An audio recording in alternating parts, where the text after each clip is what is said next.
안녕하세요. 저는 30대 후반의 워킹맘입니다. 이곳을 알게 된 건 저와 가깝게 지내는 동서 때문이에요. 사실 동서가 이 글을 보내는 게 맞는 건데 직접 글을 쓰려고 하니 부끄럽다며 저에게 부탁을 하더라고요. 정확히 따지고 보면 같이 겪은 일이니 이렇게 공동으로 집필을 하는 게 맞는 것 같습니다. 앞의 내용만 보시더라도 저와 동서가 얼마나 가까운 사이인지 짐작이 가실 거예요. 서로 성격이 잘 맞기도 한데 아무래도 같이 공동의 적을 두고 있었던 전우 같은 사이라서 더욱더 친밀하게 지내는 것 같습니다. 오늘 이야기가 그 공동의 적에 대한 전반적인 내용들이에요. 사공이 많으면 배가 산으로 간다고 하던데 최대한 저와 동서가 조율을 잘 하여 저희가 겪은 일을 10분 이해하실 수 있게 노력해 보겠습니다. 그럼 이야기를 이제부터 시작해 보겠습니다. 글을 적는 사람이 저니까 제 시점에서 이야기를 해보도록 할게요. 저는 중산층인 가정에서 자라왔어요. 딱히 부족한 것도 없이, 그렇다고 넘치는 것도 없이 살아왔죠. 그래서 지금의 남편을 만나기 전까지는 정말 평범의 끝이었어요. 지금의 남편은 대학 시절에 만나게 되었는데 그 만남이 단 한 번도 끊기지 않고 회사를 다닐 때까지 이어지게 되었죠. 20대까지는 남자친구와 연애를 하면서 결혼에 대한 생각이 많지 않았는데 정확하게 30대가 되니까 결혼을 해야겠다는 생각이 들더라고요. 연애도 꽤나 오랫동안 해왔고 지금의 남자친구라면 행복한 결혼 생활을 할 수 있을 거라 생각했죠. 남편은 저보다 2살이 많아 서로 사회에 진출한 시간도 같았고 돈도 제법 모아놓았어요.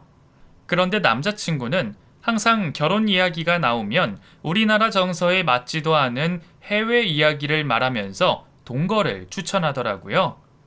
20대 시절에는 그냥 어린 나이이다 보니 결혼에 대한 책임감이 부담이 되어 하는 소리인 줄 알았습니다. 그런데 30이 넘어서도 결혼 이야기가 아닌 동거를 말하니 제 입장에서는 기분이 썩 좋지 않더라고요. 물론 처음에는 가정 형편 때문인가 생각했죠. 남자친구네 집안 형편이 좋아 보이지는 않았거든요. 대학교 때도 항상 여러 아르바이트를 했고 취업 준비를 하면서도 일을 손에서 놓지를 않았죠. 그런데 지금은 우리 서로 대기업 다니고 모은 돈도 있어서 우리끼리 해결이 가능할 것 같은데도 동거 이야기만 하는 겁니다. 그러니 제가 결혼하기에는 부족한 여자인가? 이 생각이 먼저 들었죠. 그래서 남자친구와 결판을 짓기로 했습니다. 저와 결혼 생각이 없다면 서로 다른 짝을 하루라도 빨리 찾을 수 있게 헤어지자고 말을 한 거죠. 제가 그 말을 하니까 남자친구가 그제서야 자신의 상황을 솔직하게 말하더라고요. 사실 내가 너랑 결혼을 하고 싶지 않은 게 아니야. 우리 어머니 때문에 그래. 지금까지 속여와서 미안한데 우리 집 꽤나 잘 살아. 근데 내가 잘 사는 게 아니라 우리 엄마가 잘 사는 거야. 그러니까 이게 무슨 말인가 하면 그 일반적인 가정에서 자라온 사람들 입장에서는 이해가 잘 안 될 텐데 단순히 말해서 우리 엄마가 자식들에게 엄청나게 인색해. 어머니께서 아버지를 이른 나이에 잃으시고 혼자서 우리 2형제를 키워 오셨는데 단 한 번도 우리는 자라오면서 어머니 도움을 받아본 적이 없어. 어릴 때는 어머니께서 우리들한테 자립심을 키워주시려고 하는 교육관이라고 생각했는데 알고 보니 돈이랑 자식들 가치가 바뀌어 있더라고. 우리 어머니는 돈이 자식들보다 먼저야. 그래서 내가 시험 준비하면서 그리고 취업 준비하면서 생활비를 마련하려고 손에서 일을 놓지 못한 거고. 내가 결혼한다고 말해도 엄마께서는 절대 안 도와주실 거야. 결혼식 비용은 물론이고 혼수들도. 너야 이해해 준다고 해도 너희 부모님이 이런 상황을 이해해 주실까? 그래서 숨겼던 거야. 솔직히 남자친구의 말이 전부 이해가 되지는 않았습니다. 어느 부모가 자식보다 돈이 먼저일까요? 그런데 설령 그렇다고 해도 상관은 없었어요. 애초에 양가 부모님께 도움까지는 바라지도 않았습니다. 요즘 100세 인생이라고 하는데 아직 이른 나이에 부모님께서 자식들 도와주면 즐길 거 먹을 거 다 못 즐기고 사시게 되니까요. 번듯한 직장이 있고 지금까지 적금이다 저금이다 충분히 해놨으니 우리가 알아서 해결하면 되는 거였죠. 평소에 그런 생각을 가지고 살아왔기에 저는 남자친구가 한 말을 가볍게 생각하고 결혼을 밀어붙였습니다. 이렇게 연애만 하면서 살기는 싫었어요. 저도 결혼을 하여 누군가의 아내, 누군가의 엄마가 되고 싶었으니까요. 다른 커플들과는 반대로 제가 남자친구에게 얼른 어머님께 인사를 드리고 결혼을 하자며 설득을 하게 되었죠. 그렇게 어머님과 첫 만남을 가지기로 남자친구와 약속을 하게 되었습니다. 나름대로 결혼에 대한 계획과 준비가 다 되어 있었기에 어머님을 만나는 첫 자리가 자신 있었어요. 그런데 남자친구가 인사를 드리러 가기 전날 저에게 황당한 소리를 하더라고요.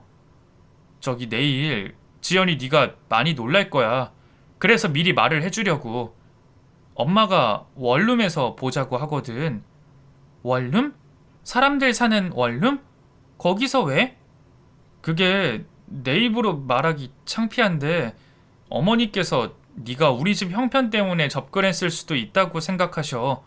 그래서 어머니께서 가지고 있는 원룸 건물 빈방에서 자기가 그곳에 사는 사람처럼 행동할 거라고 해. 네가 돈 보고 접근한 건지 아닌지 테스트를 하려고. 뭐? 지금 장난치는 거지? 나도 이 상황이 장난이었으면 좋겠다. 그러니까 내가 말했잖아. 어머니 만나면 일만 꼬인다고. 어쨌든 너무 놀라지 말고 자연스럽게 넘어가줘. 드라마든 영화든 그 어디에서도 이런 이야기는 들어본 적이 없었습니다. 며느리 될 사람이 인사하러 오는데 이런 난리를 치면서까지 시험에 든다는 건 처음 들어봤어요. 솔직히 그때 조금 망설여지더라고요. 이 결혼 해도 되는 건지. 그렇다고 이제 와서 남자친구와의 결혼을 물을 수도 없었습니다. 두 눈 질끈 감고 어머님이 하시는 장단에 맞춰드리기로 했죠. 그렇게 도착한 원룸에서 남자친구의 어머님을 처음 뵙게 되었습니다. 옷까지 남루한 행색으로 입으시고는 저를 의심하는 눈빛으로 맞이해 주셨죠. 그래, 우리 용석이랑 대학 때부터 만나왔다고? 네, 어머님.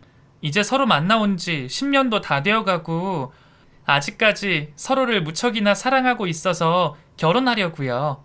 물론 서로의 형편들도 어느 정도 알고 있어서 따로 부모님들의 도움 없이 저희들끼리 해결하려고 합니다. 그래? 근데 너는 시어머니 되는 사람이 이런 학고방 살고 있어도 문제가 없겠니? 나중에 내가 형편이 더 어려워지면 너희 신혼집에 신세를 질 수도 있는데. 상황이 그렇다면 맞춰서 해야죠. 너무 걱정 마세요. 저랑 용석 씨 월급이 적지는 않으니 어머님께서 부족하지 않게 생활비 정도는 보태드릴 수 있을 거예요. 그래?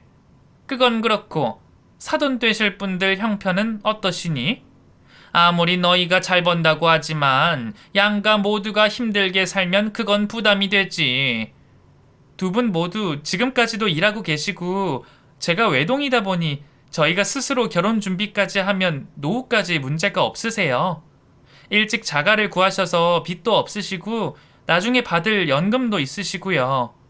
그래? 그러면 뭐 돈 가지고 문제 생길 일은 없겠구나. 그런데 너 용석이에게 다른 이야기는 못 들었니? 네? 무슨 이야기요? 아니다, 됐다. 이렇게 찾아왔는데 내가 집이 이래서 따로 식사도 준비 못했구나. 용석이 네가 근처에 괜찮은 식당 알고 있으면 거기로 가자. 엄마 돈 없는 거 알지? 네가 계산해야 하니까 지갑 까먹지 말고 가져가고. 그 상황이 어이가 없었지만 이렇게 해야만 결혼을 할 수 있다니 어쩔 수가 없었습니다. 그 후에도 어머님께서는 제가 재산을 노리고 결혼하는 건 아닌지 의심을 하셨고 나중에는 저희 부모님 집 등기부 등본까지 떼어서 보여드려야 했어요. 제가 혹시 저희 집 상황을 거짓으로 말했을 수도 있다면서요. 그렇게 은행에서 대출하는 것보다 더 깐깐하게 확인을 한 뒤에 겨우 의심에서 벗어날 수 있었죠. 이후 어머님께 결혼을 허락받게 되면서 처음으로 어머님 댁으로 찾아갈 수 있었습니다. 정말 영화에서나 나오는 집이 있더라고요. 평수만 해도 150평이 된다는 그 집을 보니 그제서야 어머님께서 가지신 재산을 가늠해 볼 수 있었습니다. 이 정도로 잘 산다면 마음이 자연스럽게 넉넉해질 것 같은데 어떻게 저 정도의 마음을 가지고 계신지 이해가 더 안 가더라고요. 거기다 자신의 형편을 사실대로 말씀하시면서 저에게 거짓으로 한 행동들을 조금은 부끄러워하실 줄 알았는데 얼굴색 하나 변하시지 않으면서 뻔뻔하게 재력에 대해 말씀을 하시더라고요. 그때 어머님께서 보통 사람은 아니다 싶었습니다. 이후 결혼 준비를 하면서 정말 단 1원도 어머님께는 경제적인 지원을 받지 못했습니다. 결혼 준비 진행 상황에 대해서 설명을 하러 집에 갔을 때도 빈손으로 왔다며 오히려 꾸지람을 들었을 정도였어요. 저는 그 집에서 얻어먹은 게 물밖에 없는데 말이죠. 어쨌든 남자친구와 저는 다른 문제 없이 마음에 드는 전셋집도 구할 수 있었고 결혼식도 무사히 마칠 수 있었습니다. 아, 한 가지 어머님에 대한 에피소드가 더 있는데 결혼식 비용을 저희가 다 냈는데도 불구하고 남편 쪽으로 들어온 축의금은 어머님께서 전부 다 가져가셨어요. 보통 이럴 때는 자식에게 결혼식 장비 반이라도 주시는 걸로 아는데 말이죠. 딱히 기대도 하지 않았던 거라 크게 놀라지는 않았습니다. 근데 진정한 문제는 그런 것들이 아니었어요.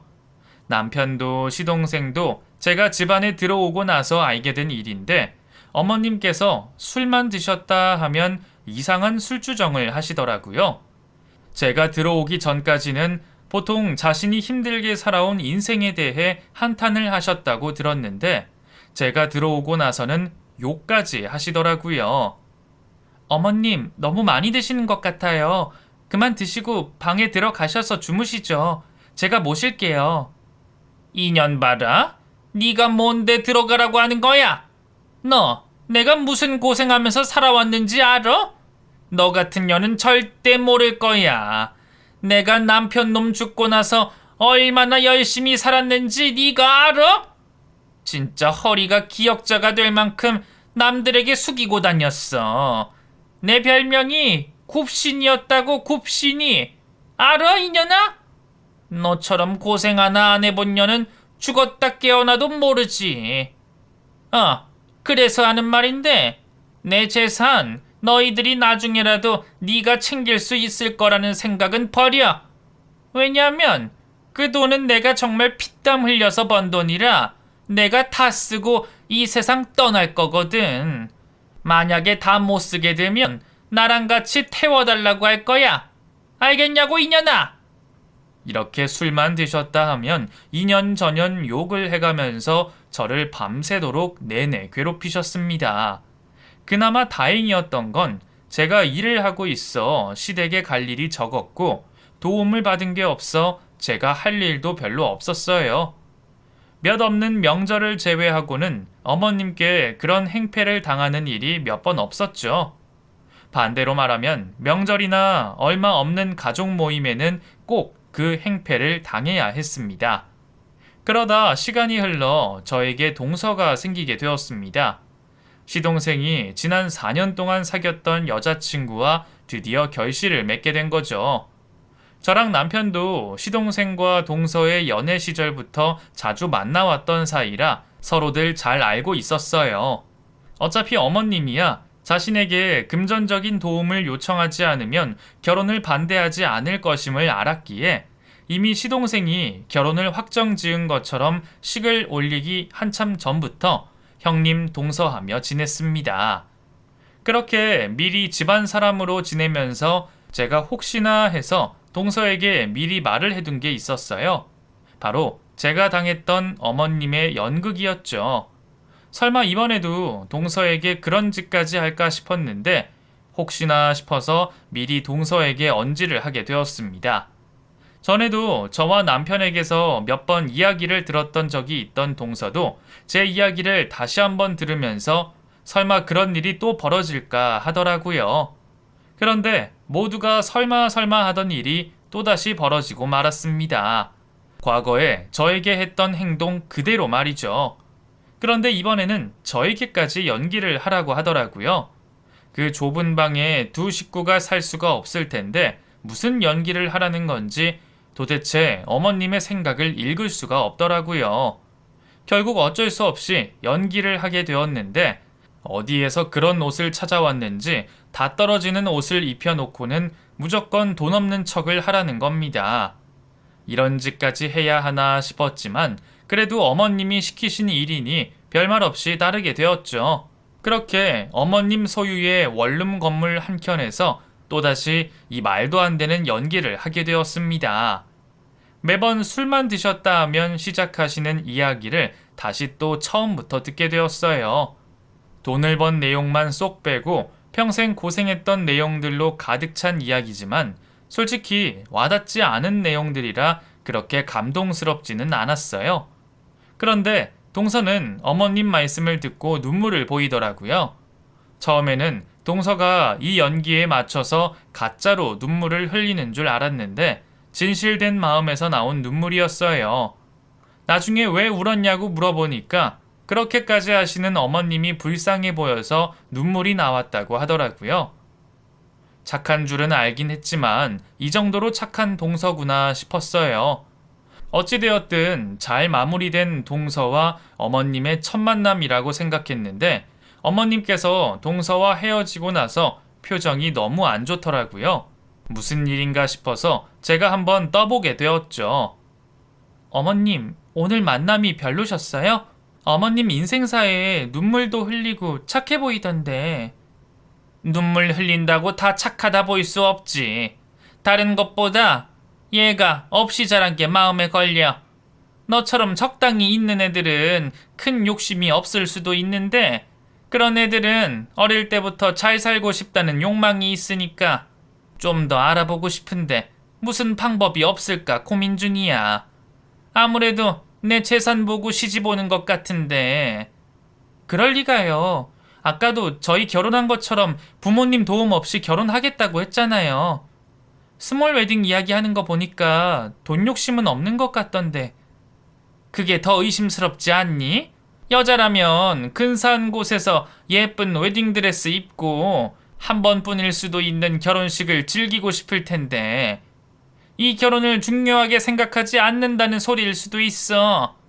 제가 내 재산을 얼마나 알고 있는 거야. 도대체 희석이는 왜 그런 걸 말하고 다닌다니? 차마 그 말은 전할 수가 없겠더라고요. 제가 동서를 알고 있어서 그런지는 모르겠지만 엄한 사람을 그렇게까지 의심할 수가 있나 싶었어요. 의심을 살만한 말도 하지 않았는데 말이죠. 사실 시어머니께서 좋아할 만한 이야기만 동서가 했거든요. 저도 몰랐던 이야기였는데 동서가 집안 형편이 어렵다 보니 어릴 때부터 집안에 도움이 되려고 정말 열심히 살아왔더라고요. 일도 정말 다양하게 해보고 남들이 꺼리는 일도 하면서 집안에 도움을 주기 위해 지금까지 여러 일들을 해왔죠. 정말 생활력 하나는 끝내줬습니다. 제가 만약 이런 며느리를 둔다면 아들 걱정은 하지 않을 것만 같았어요. 하지만 어머님의 동서에 대한 의심은 계속되었고 그 뒤로도 몇 번이나 동서의 속마음을 확인하려 했습니다. 당사자가 아닌데도 짜증이 밀려오더라고요. 동서는 정말로 그런 마음이 없어서 없다고 말하는데 거짓말을 한다며 계속 의심하며 물으니 듣는 사람도 짜증이 날 수밖에 없었죠. 분명 화가 나도 이상하지 않은 그 상황에서도 우리 천사 같은 동서는 자신의 마음이 진심이라는 걸 정성스럽게도 말을 하더라고요. 그런 동서를 보니 진짜 제가 성격이 나쁜 건가 싶었습니다. 어떻게 짜증 한 번을 안 내나 싶었어요. 그렇게 동서는 수차례 확인을 거쳐서 어머님께 인정을 받을 수 있었습니다. 그렇다고 해서 며느리로 드리겠다 이거지 동서의 마음에 돈에 대한 욕심이 없다 이건 또 아니었죠. 그랬기 때문에 동서가 우리 집안 한 식구가 되어서도 어머님의 의심이 끝나지 않았습니다. 동서는 혼자 계신 어머님 걱정에 찾아갔는데 어머님께서는 동서가 값이 나가는 물건을 슬쩍 하러 오는 거라고 말을 하더라고요. 저라면 억울해서 발길을 당장 끊을 텐데 동서는 그 모든 행동이 어머님께서 힘들게 사셔서 만들어진 상황이라며 이해를 해주더라고요. 동서, 내가 한마디 해준다니까? 뭐하러 말려? 그런 말 듣고 가만히 있으면 안 된다니까. 어머님 성격에 아니라고 딱 잘라 말하지 않으면 계속 의심을 할 거라고. 결국 제가 가져간 게 없는데 뭐 어때요? 저 의심하시다가 없어진 게 없다는 걸 아시면 그때 자신이 오해한 거라고 느끼시겠죠. 그런 일이 반복되다 보면 어머님께서도 언젠가는 저를 믿어주실 거예요. 그게 언제인 줄 알고 괜한 의심받는 거 억울하지도 않아? 전적이라도 있으면 모를까 의심하시는 이유도 너무 유치하잖아. 저는 한편으로 짠하던데요. 여자 혼자서 아들 둘을 혼자 키우는데 얼마나 고생이 많으셨겠어요. 매사 조심에 조심을 하시다 보니 의심하시는 게 성격이 되셨을 거고 여러 울분들이 지금의 성격으로 만들었겠죠. 저는 어머님의 저런 모습 볼 때마다 가슴이 아파요. 그래서 더 잘해드리고 싶고요. 진짜 어머님께서 동서의 마음 반만 알아도 좋았을 텐데 동서가 그렇게 말하니까 내가 뭐라고 할 수가 없네. 그래도 적당히 해. 동서는 스스로 괜찮은 것 같다고 생각해도 알게 모르게 마음에 상처가 될 수 있으니. 고마워요, 형님. 그런데 동서를 걱정할 게 아니었어요. 제 코가 석자였죠. 동서가 들어오고 나서 술주정이 전보다 더 심해진 시몬은 그 의심을 저에게까지 펼쳤습니다. 욕하는 것까지는 허공에 아는 헛소리라고 생각하면서 넘길 수 있었는데 집요하게 가져가지도 않은 돈과 물건을 내놓으라는 건 견딜 수가 없더라고요. 어머니, 정말 왜 이러세요? 제가 왜 어머니 지갑에 손을 대요? 어머님 방에 들어가지도 않았어요. 인연이 또 거짓말을 하네? 분명히 내 지갑에 수표가 있었는데 지금 봐봐, 없잖아. 그럼 누가 가져갔을 것 같아? 우리 용석이가 지 엄마 돈을 손댔겠냐? 니년밖에 없어. 왜? 둘째가 같이 내 재산 홀라당 하자고 꼬시든?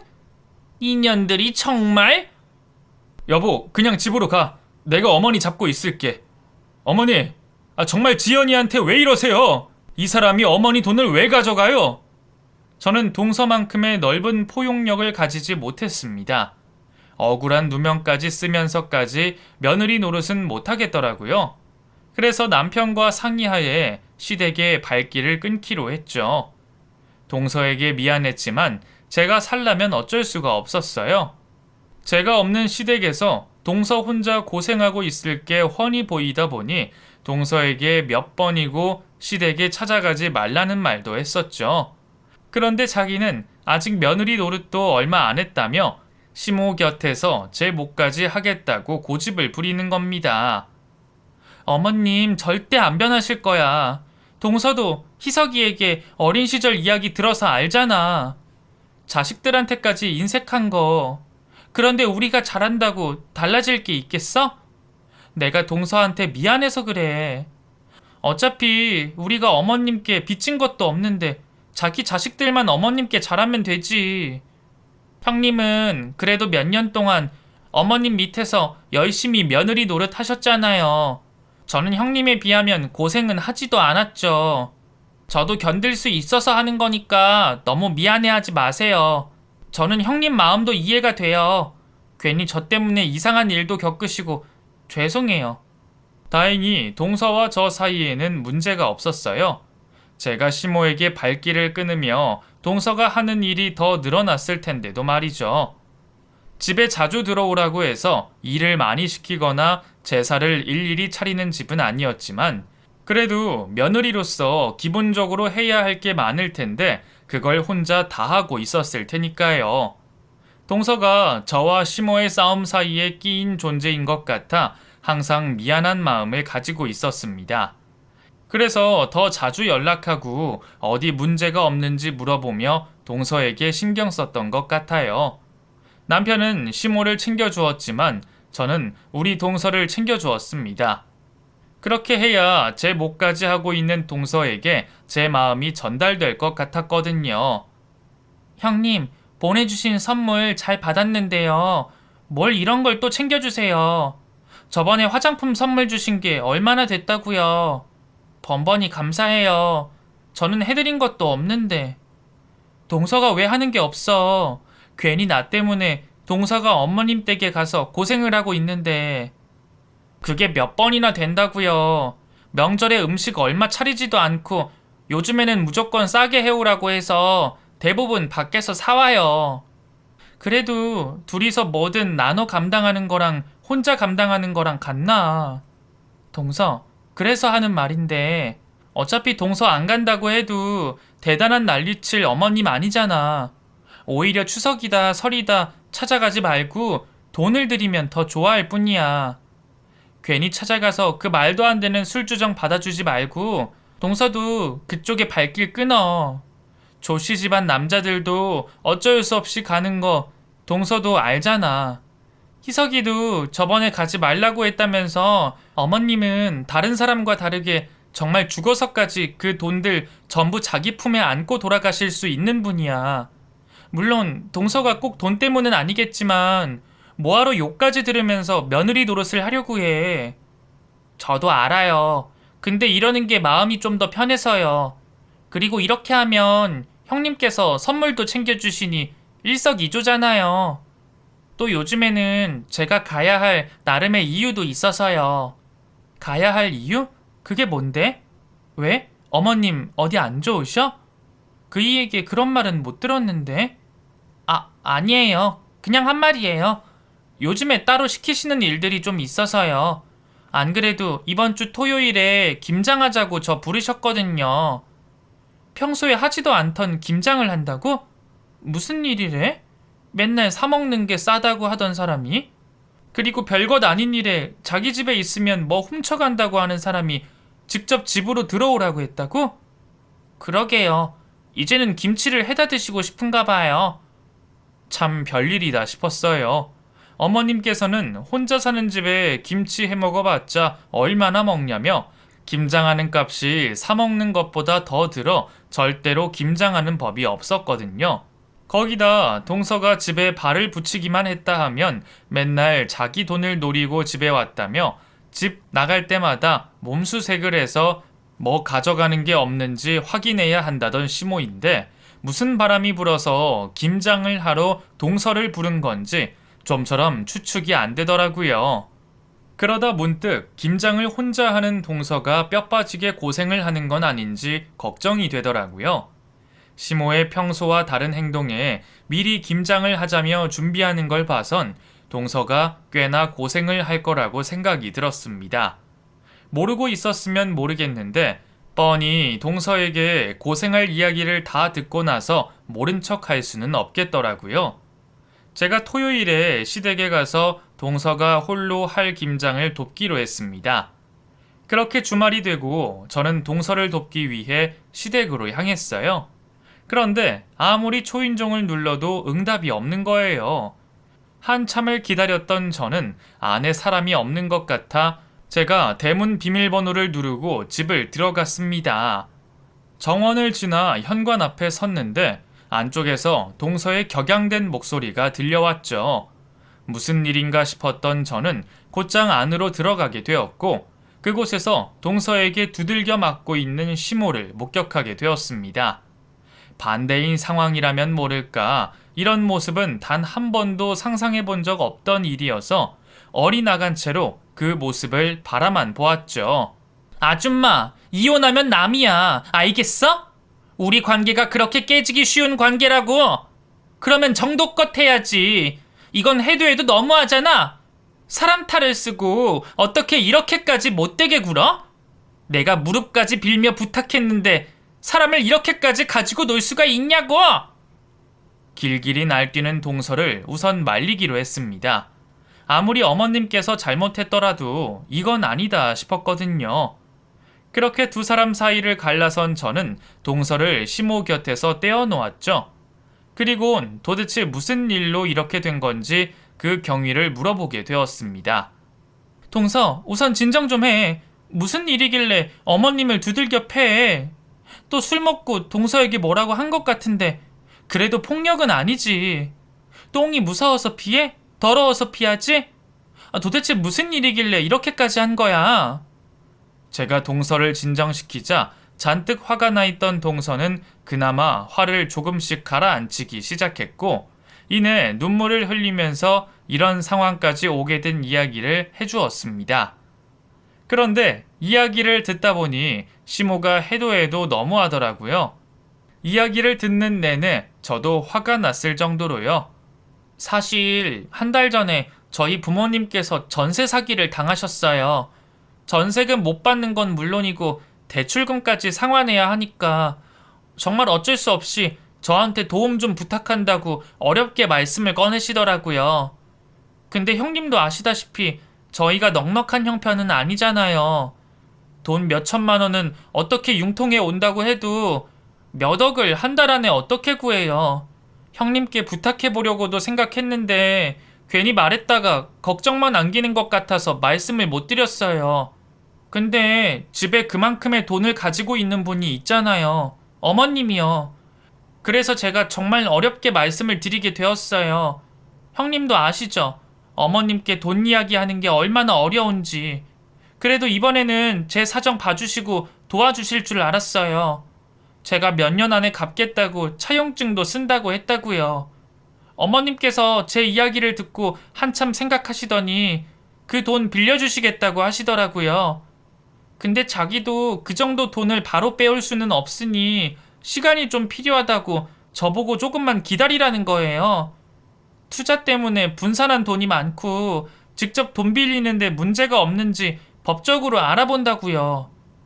저도 한 달 안에만 해결을 하면 되니까 시간적으로 넉넉하다고 생각하고 문제 없다고 생각했죠. 근데 어머님께서 먼저 다른 각서 하나 쓰자고 하는 거예요. 돈 빌려주는데 응당한 값을 받아야 한다면서 말이에요. 그게 뭐냐고 물어봤더니 그냥 평범한 며느리 노릇을 하면 된다고 말을 하더라고요. 그 다음날 새벽부터 제가 얼마나 시달린 줄 아세요? 갑자기 새벽에 전화해서 아침상을 차리라고 하지 않나. 일하고 있는 저한테 당장 집에 와서 심부름하라고 하고 사람을 하인 다루듯이 이용해 먹더라고요. 그건 며느리로서 시어머니께 하는 정성 문제가 아니었어요. 그건 어머님께서 저를 농락했던 거라고요. 제가 왜 그런 생각을 하는 줄 아세요? 애초에 어머님은 저한테 돈을 빌려줄 생각이 없었으니까요. 저도 오늘에서야 알게 됐어요. 처음부터 돈 빌려줄 생각이 없다는 걸요. 제가 김장을 담그고 있으니까 겉절이에는 수육을 먹어야 하는 거라면서 고기를 삶더라고요. 당연히 술도 한잔 했죠. 그리고는 매번 술 먹으면 하던 것처럼 2년 전년 욕을 하시더라고요. 거기까지는 괜찮았어요. 그런데 갑자기 저보고 제 꼴이 우습다는 거예요. 겨우 그 돈 하나 없어서 여기서 이러고 있다고. 그러더니 애초에 자기는 저희 집에 돈을 빌려줄 생각이 없었다면서 저보고 김장까지만 하고 바보짓 그만해도 된다고 말을 하는 거예요. 그게 무슨 소리냐고 약속이랑 다르지 않냐고 물어보니까 그 돈 빌려주고 나서 저희 부모님께 돌려받지 못할 수도 있는데 자기가 그 돈을 왜 빌려주냐면서 비웃는 거예요. 그런 말을 듣고 화가 안 나는 사람이 있겠어요? 혹시나 술에 취해서 하는 소리가 아닌가 했는데 그럴 생각 없었다면서 확실하게 말을 하는 거예요. 처음부터 돈 빌려줄 생각이었으면 이렇게 시간 안 끌고 돈 빌려줬을 거라면서 통장도 보여주는 거 있죠? 오히려 그 사이에 자기가 쓴 돈을 보여주면서 약을 올리니까 제가 눈이 돌아서 두들겨 패고 있던 거죠. 덩달아 화가 나기 시작했습니다. 이번에 동서에게 한 행동은 그 정도가 너무 심한 것 같아 저도 동서 편을 들게 되었어요. 그래, 너희들끼리 착당 모의 다 했냐? 왜? 첫째 너도 돈 빌려달라고 하고 나 때리려고? 난 니년들이 이렇게 나올 거라는 걸 알고 있었어. 처음부터 내 돈 노리고 우리 아들들에게 시집 온 거를 알고 있었다고. 근데 니년들은 나를 너무 호락호락하게 생각한 거야. 내가 어떻게 모은 돈들인데 니깟 년들에게 뺏길 줄 알고? 더 때려봐라. 내 주머니에서 돈 10,000원이라도 빼올 수 있는지. 어머님께서는 동서한테 맞고 나서도 정신을 못 차리세요? 동서한테 이야기 듣자 하니 맞을 짓 하셔서 맞았던데. 그리고 매번 말씀드렸죠? 어머님 아들들도 그렇고 저와 동서도 그렇고 어머님 재산의 털끝만큼도 관심 없어요. 애초에 어머님 재산에 관심 있었으면 저희들 중 하나라도 어머님 눈에 들려고 꼬리치고 난리를 쳤겠죠. 그런데 누구 하나 그런 사람들이 있었어요? 특히 동서는 돈 때문이 아니라 진심으로 어머님 생각해서 제 목까지 며느리 노릇하겠다고 말한 착한 사람이에요. 그런 사람이 벼랑 끝에 매달려 있다고 도움을 청하는데 어떻게 그런 짓을 하실 수가 있으세요?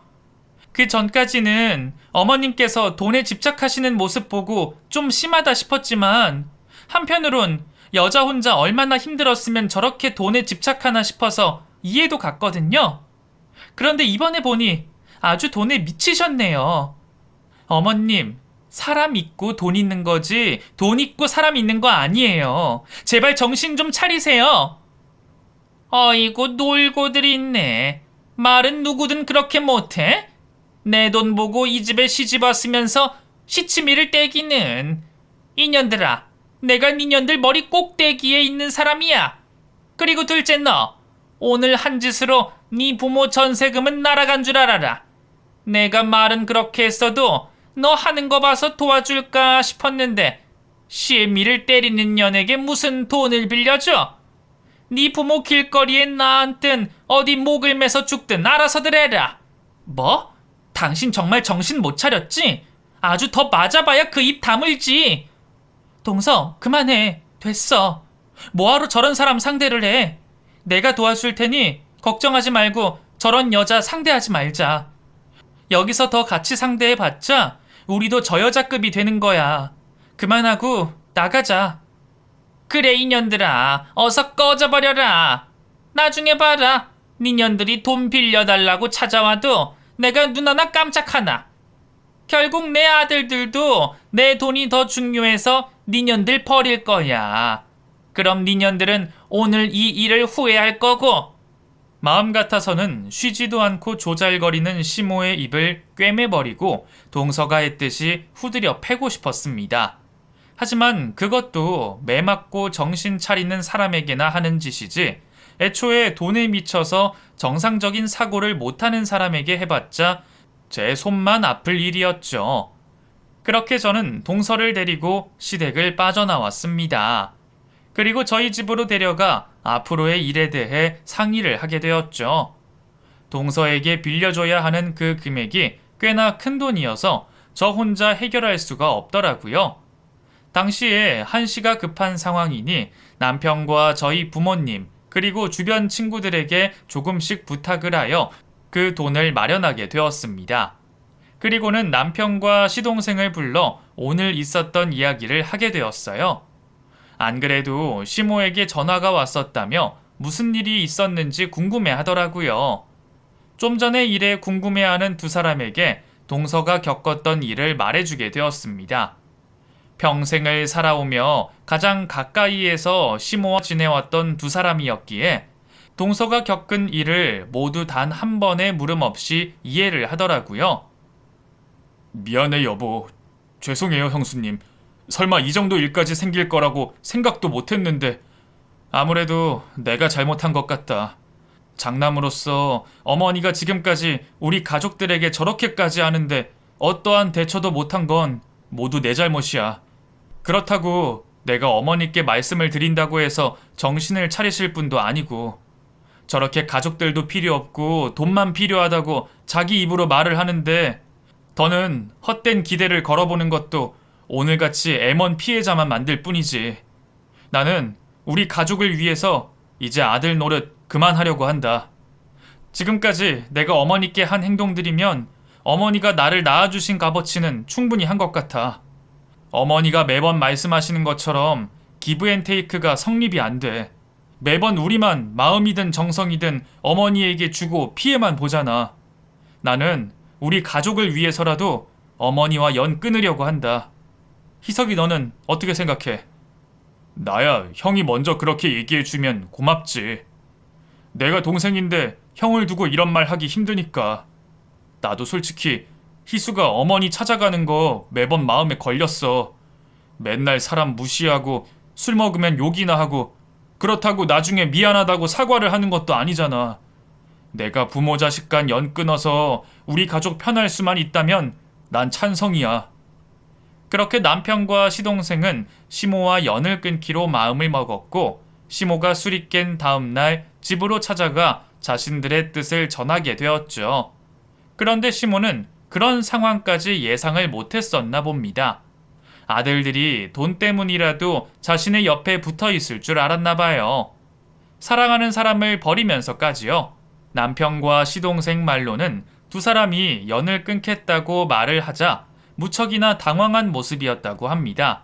그러는 것도 잠시 자기가 가지고 있는 재산에 대해 줄줄 이야기하면서 그것들 전부 포기를 할 수 있냐며 두 사람에게 물었다고 해요. 그 돈이면 더 참하고 좋은 여자도 구할 수 있다고 말이죠. 정말 대단하지 않나요? 그런 순간에도 그런 말을 한다는 게. 남편과 시동생은 시모의 말에 어이가 없어 그 자리를 그냥 나왔다고 합니다. 그 후에도 참 볼만했어요. 그렇게 돈만 있으면 모든 게 해결되는 것처럼 행동하던 시모가 정작 자신의 주위에 아무도 없게 되자 불안했나 봅니다. 동서에게 이제서야 돈을 빌려주겠다며 연락을 해왔죠.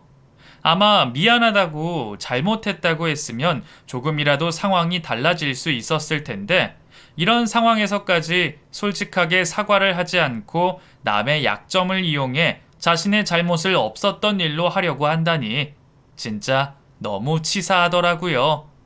동서에게 퇴짜를 맞은 시모는 그 이후 저에게 연락이 왔고 마음에도 없는 소리를 여러 번 했습니다. 결혼 전 못 도와준 일이 평생 마음에 걸렸다는 소리와 술에 취한 행동들을 사과하면서 말이죠. 하려면 제대로 하던가 마음에 없는 소리를 하니까 마치 대사를 읽듯이 말을 하더라고요. 당연히 대답도 하지 않은 채 연락을 끊었죠. 저뿐만이 아니었어요. 우리 가족들 전부 다 똑같이 행동했죠. 상황이 이렇게 되고 나서야 시모는 저희들 환심을 사려고 이 노력 저 노력 다 해봤지만 소용이 없었습니다. 이미 저희는 저희들끼리 똘똘 뭉쳐서 서로를 위해 지내는 것만으로도 너무 행복했거든요. 그렇게 지금까지도 시모와는 연락을 일방적으로 끊은 채 살고 있습니다.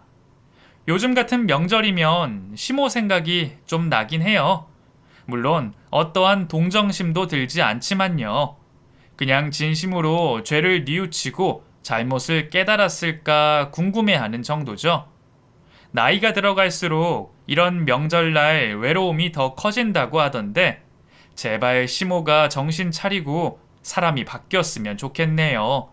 혹시나 시모가 이 유튜브를 보고 있다면 돈보다 소중한 것들이 너무나도 많고 그 중에서도 가족이 가장 중요하다는 걸 이제라도 알았으면 합니다. 아시겠죠, 어머님? 그럼 여기서 제 이야기를 마치도록 하겠습니다. 이야기를 끝까지 들어주셔서 감사합니다.